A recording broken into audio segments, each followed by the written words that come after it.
Guys fold जैसे मैं कर रहा हूँ वैसे देख कर करिएगा, क्योंकि अगर थोड़ा सा भी गलत हो गया तो हमारा रिजल्ट सही नहीं आएगा।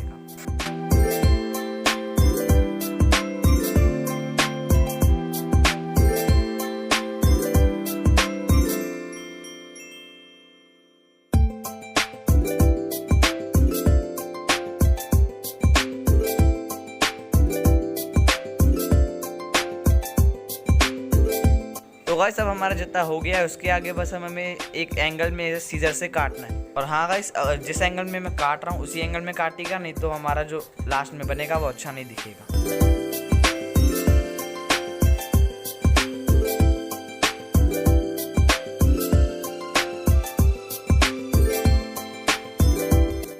तो गाइस आपकी स्क्रीन में जो भी डिज़ाइन आ रही है उसको आपको अपने पेपर में ड्रॉ कर लेना है।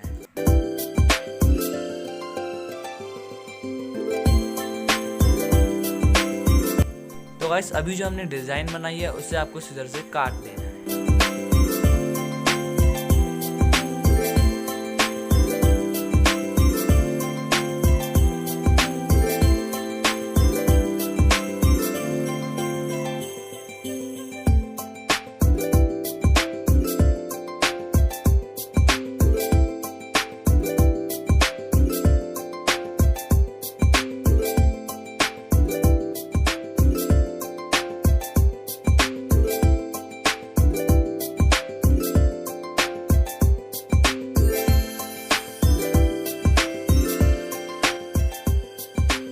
तो अब जो हमें हमारा पैटर्न मिला है उससे अब हमें आउटलाइन करना है।